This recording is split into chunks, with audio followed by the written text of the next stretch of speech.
नमस्कार, देश संचार पडकास्टमा स्वागत छ। म ईश्वरी बराल।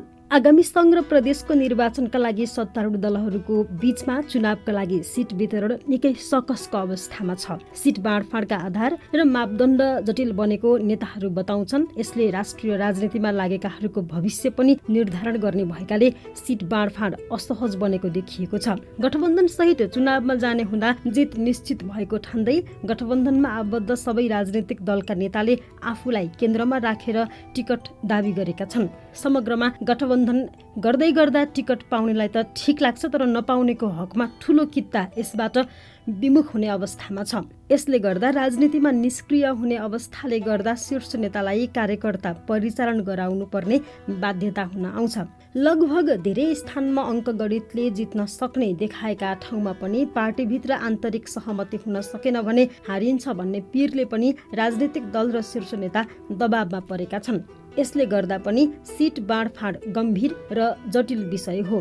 टिकट वितरणमा ध्यान दिनुपर्ने मुख्य विषय भनेको स्थानीय तहको निर्वाचनको नतिजाको आधार पनि हुन सक्छ। यही विषयमा अहिले छलफल भइरहेको सत्ता गठबन्धनको सिट बाँडफाँड सम्बन्धी कार्यदलले जनाएको छ। 74 सालको चुनावमा कुन दलले कसरी चुनाव जितेको छ त्यो पार्टी फुटेर आएको अवस्थामा 74 सालमा दलहरूले प्राप्त समानुपातिक मत 74 सालमा आएको एकमुष्ट मत हेरेर नभई त्यो दलहरूले पाएको समानुपातिक मतले समेत अगाडि बढ्ने कुरामा स्पष्टता आउन सक्छ। केही जितेका ठाउँमा 2074 को चुनावमा नेकपा माओवादीले एमालेलाई र एमालेले माओवादीलाई भोट हालेको थियो।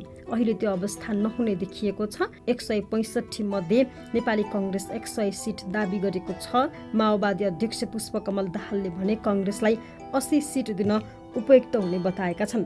लोकतान्त्रिक समाजवादी पार्टी लोसपालाई पनि गठबन्धनमा जोड्ने प्रयास भइरहेकाले उसलाई पनि केही सिट छुट्याउनु पर्ने हुन्छ। नेपाली कांग्रेस, नेकपा माओवादी केन्द्र, नेकपा समाजवादी केन्द्र, जनता समाजवादी पार्टी र राष्ट्रिय जनमोर्चा सम्मिलित 5 दलीय सत्ता गठबन्धनमा अन्य दललाई पनि समेट्ने गरी आन्तरिक गृह कार्य भइरहेको छ। 5 दलीय सत्ता गठबन्धनमा अन्य दल पनि थपिए भने अझै असहज हुने पक्का छ।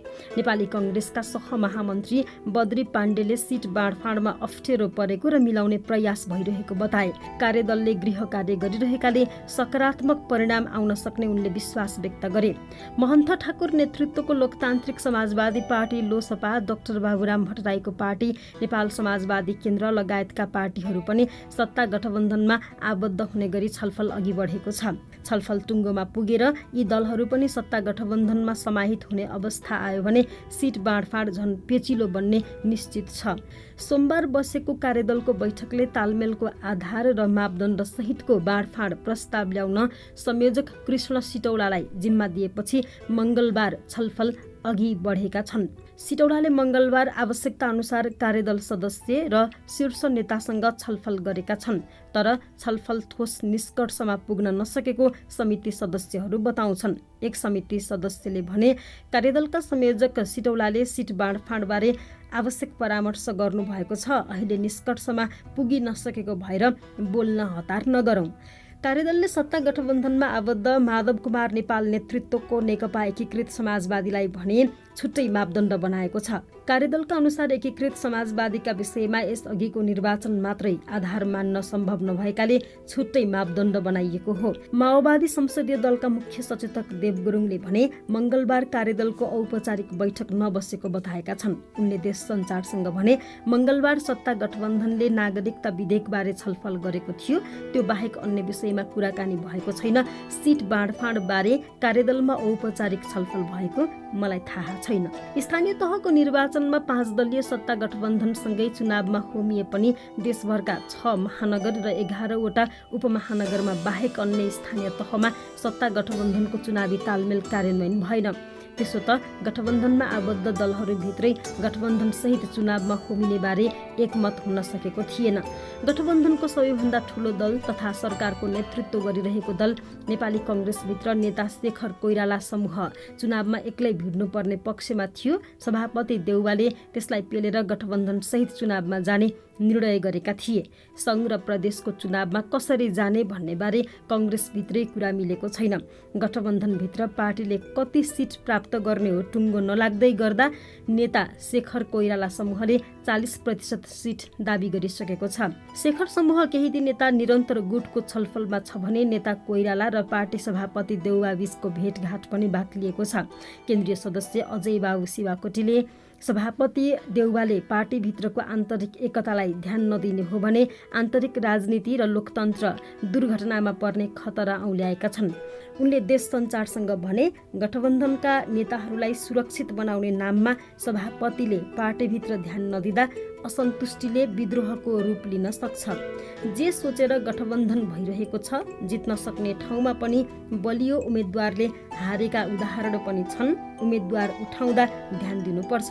गठबन्धनले साउन 20 गते गठन गरेको 11 सदस्यीय कार्यदलमा नेपाली कङ्ग्रेसबाट महामन्त्री गगन थापा, कृष्ण सिटौला र ज्ञानेन्द्र बहादुर कार्की, त्यस्तै नेकपा माओवादी केन्द्रबाट वर्षमान पुन र जनार्दन शर्मा सदस्य छन्। त्यस्तै नेकपा एकीकृत समाजवादीबाट महासचिव बेदुराम भुसाल र प्रमेश हमाल, जनता समाजवादी पार्टी जसपाबाट राम सहाय प्रसाद यादव र रकम चेम्जोङ तथा राष्ट्रिय जनमोर्चाबाट हिमलाल पुरी र आनन्द शर्मा छन्। कार्यदलले साउन मसान्तभित्र सबै निर्वाचन क्षेत्रको तथ्य आङ्कलन गरी सिट बाँडफाँडको खाका तयार गर्नेछ। त्यसका आधारमा गठबन्धनका शीर्ष नेताको बैठकले भदौ पहिलो साता सिट बाँडफाँडबारे निर्णय लिनेछ। कार्यदलको पहिलो बैठक साउन 23 गते बसेको थियो।